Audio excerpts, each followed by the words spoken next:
All right, so the best thing you can do for your garden is compost.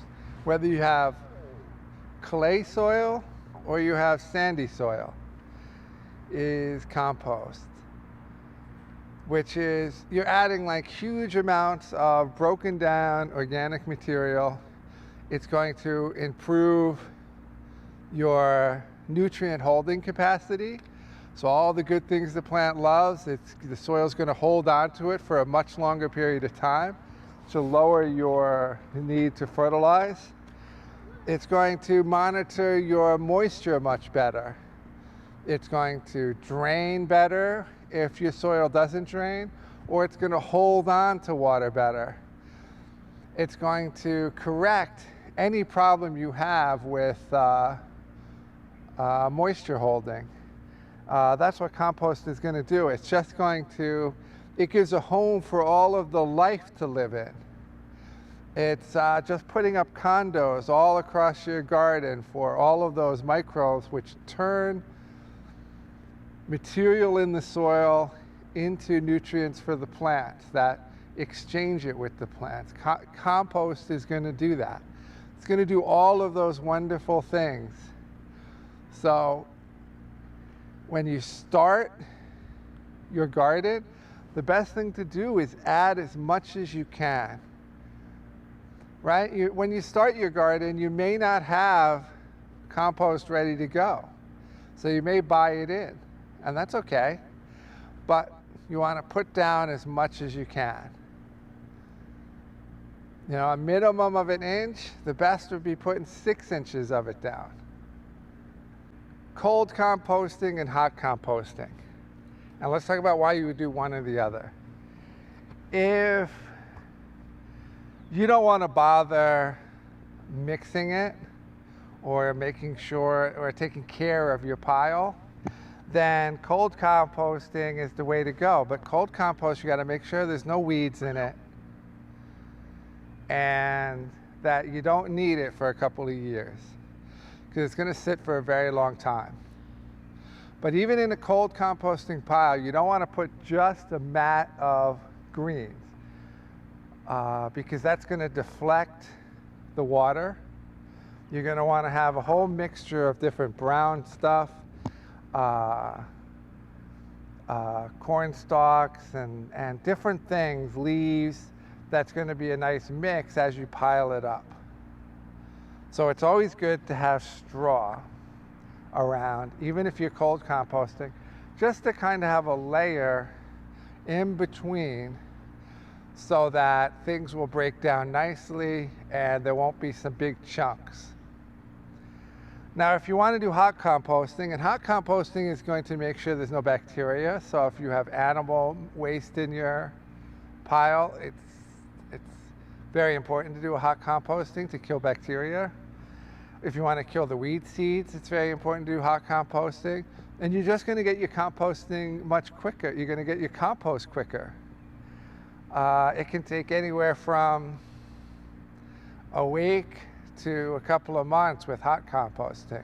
All depends on the material and managing it. So regardless of if you're using animal manure or vegetable manure, the easiest way to do it for a gardener, where you don't have to keep turning it, is to use a pipe. So wherever you're going to set your pile, you're going to set down a pipe with holes in it, and you can either drill it or buy it like this, and the pipe has to extend above your pile. And then you're going to layer it, and that's going to be with straw and then green. And green can be either vegetable matter from the garden, right? So you have lettuce, you have potato greens here, all that good stuff. Or it can be animal manure. So if you have chickens, this is the place where you would put down the chicken manure. Cow manure, horse manure, you'd put that around. And then you would start putting another layer of straw. And you want to keep your straw around close by And I keep mine close by. I'm gonna grab some more.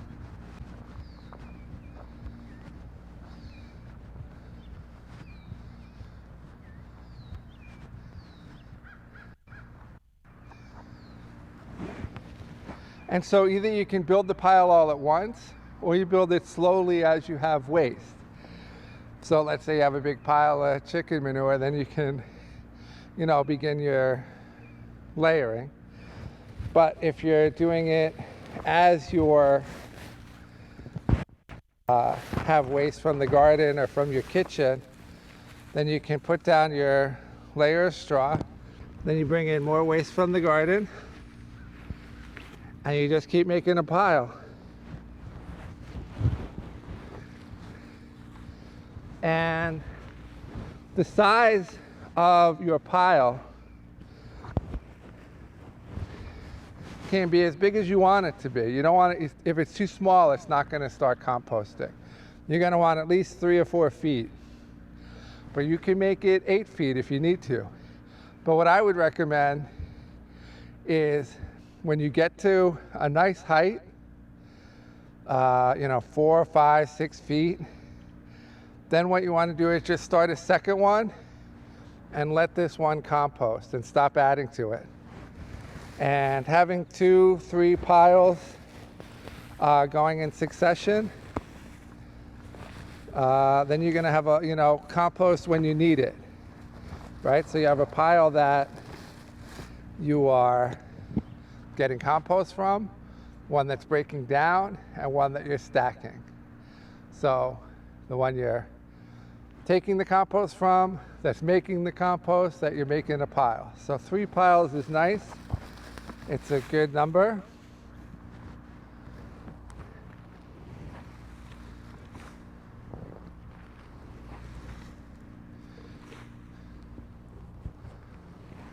Wow, it's hot in here. I can already feel it.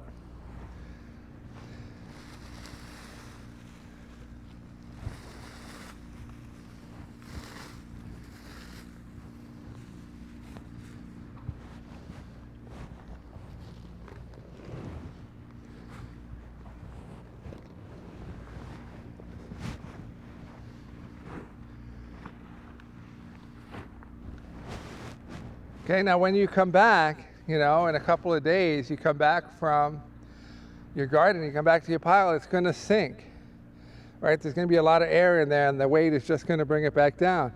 Just keep piling it up and piling it up, and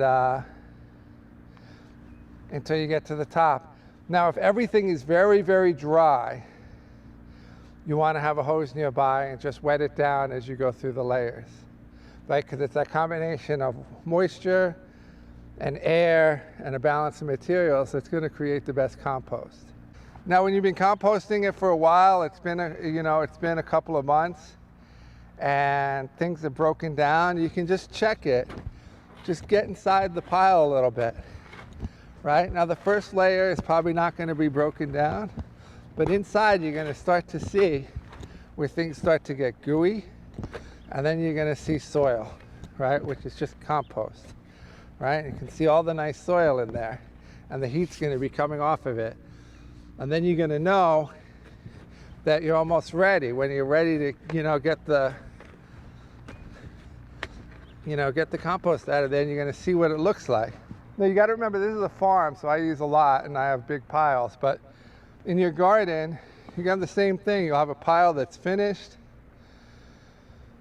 a pile that is composting, and a pile that you're building. And what you want is a nice, clean, black compost without a lot of chunks in it. And the hotter your pile is, the less chunks you're going to get in it. How do you know things are not working well in your pile? Well, if it's too cold, it's not a good thing. And if there's no heat coming off when you get inside your pile, and if it's really off odors, if it's just really stinking, then it's probably maybe too wet, and it's kind of going a bit putrid, and it's just not getting enough air. But if you layer things with the straw and you have your pipe, I'm sure things will be fine. If you have a lot of animal manures in there, it's going to smell anyway, so I wouldn't be concerned about that. It's gonna stink a little bit, but that's okay. Another question is, when do you add compost? So you want to add compost when you're starting your garden, as much as you can, as much as you have. So that's either at the first start of a garden or at the beginning of the season. And then as you harvest, you want to, remake the bed, and we'll be talking about that later. But that's the time when you add more compost again, right? And this is no-till, no-dig gardening, so you don't have to dig it in or anything else. You're just going to be spreading it on the surface of the soil. And during the season, you want to put at least 1 to 3 inches more of compost on every single bed before you replant it. And that's going to bring more life back into the soil. It's going to bring more energy back into the soil and revive it. And you can grow on that soil for as long as your soy season is. You won't have to put it to sleep or rest it or anything like that. It's going to be perfectly fine. So this is the magic for a good garden. It's going to be compost. It's been used for thousands of years, and it's still really the best thing you can do for a garden and make it really, really productive and make your vegetables taste great. And it's also going to reduce your pest and disease problems significantly, as long as you have well-rotted compost, well broken down.